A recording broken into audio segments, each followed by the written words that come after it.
aconteceu, assim, entre esse meio tempo aí do direito e a abertura, a criação, né, da Maia Saúde? A gente teve o diagnóstico da minha mãe, ela teve Alzheimer precoce com 54 anos. E aí, quando a gente recebe esse diagnóstico, ela muda toda a estrutura da nossa casa, né? Nós somos em 5 filhos, a mamãe era divorciada, então éramos só nós 6.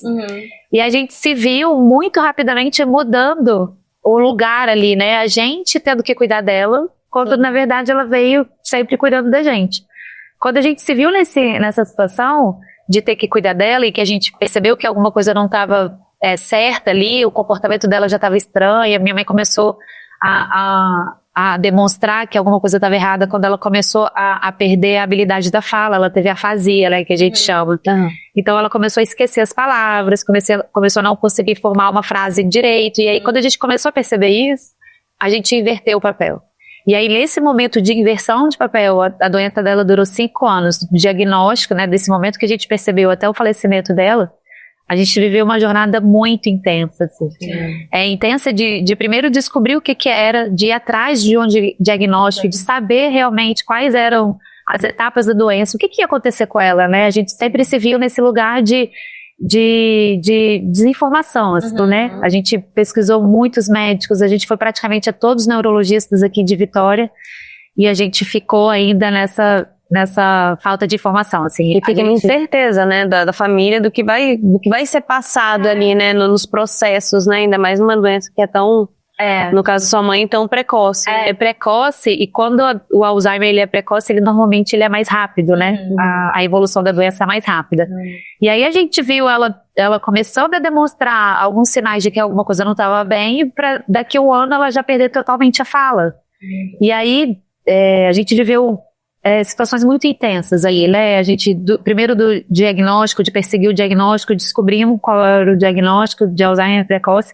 Quando a gente descobre o diagnóstico, a gente já não pode mais deixar ela sozinha em nenhum momento, então a gente começa a ter que ter uma estrutura dentro de casa que a gente não estava preparado nem financeiramente, nem psicologicamente para isso. Então a gente tem que contratar profissional para cuidar dela. A gente não acha profissional, a gente não sabe onde achar profissional da saúde. Qual é a profissional da saúde para essa etapa? Que ela ainda era independente, né, ela dá isso daí, no caso, foi aquela virada de chave, assim, que você tentou, falou assim, né, estamos percebendo essa dificuldade, eu sou do direito, mas eu preciso, talvez, trazer algo que eu possa também ajudar outras famílias por ter passado, né. Ali a gente percebeu uma lacuna, assim, sabe? De aonde eu encontro informações sobre Alzheimer precoce, não tinha tanta na internet ainda. Isso há 10 anos. Quais são os médicos que estão abertos a conversar sobre isso? A gente passou por quase 8 médicos e 7 não deram diagnóstico. 7 não foram claros com a gente.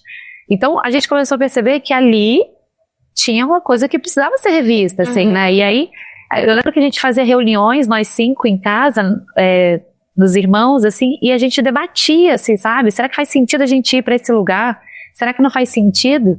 E aí, nesse momento, a gente também teve uma consciência de que, primeiro, a gente estava falando de uma pessoa doente agora, então a gente começou a enxergar nossa mãe diferente. Então a gente afasta ela do papel de mãe e coloca ela no papel de uma pessoa doente, que isso é muito difícil fazer, e a gente percebe isso hoje em dia com as famílias. E o segundo ponto, a gente começou ali a ficar órfão. Então ali a gente começou a não ter pessoas acima da gente para orientar. E aí ficou tudo um caos.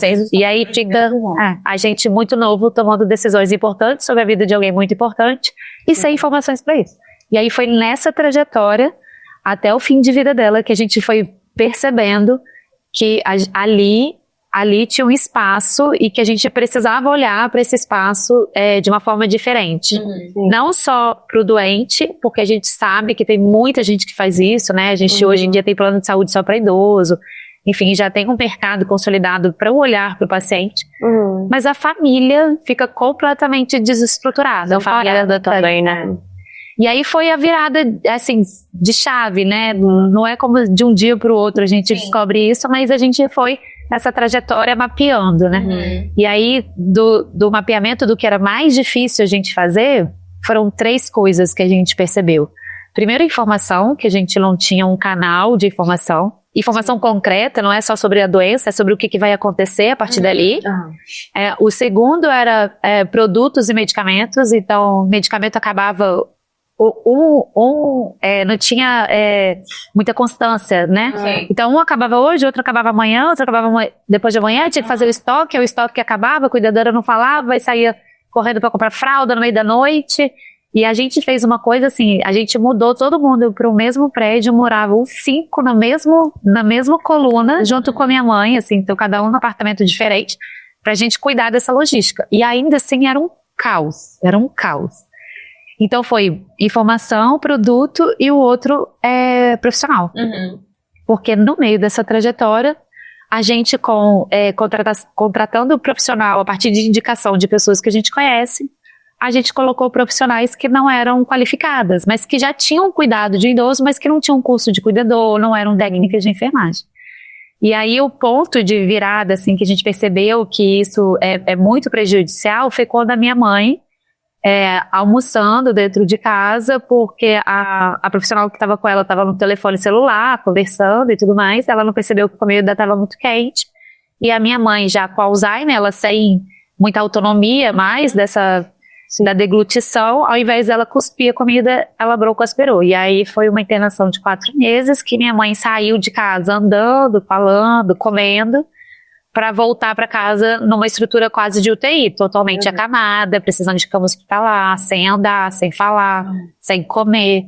E aí tudo mudou a partir dali. Então ali a gente percebeu também que a profissional não qualificada, né, ou seja, a gente não é só o amor, né, não é só o afeto, não é carinho, né, a qualificação da profissional faz totalmente diferença. Então a gente pensou, então vamos criar uma empresa que pudesse entregar esses 3 pontos, assim, sabe, que fosse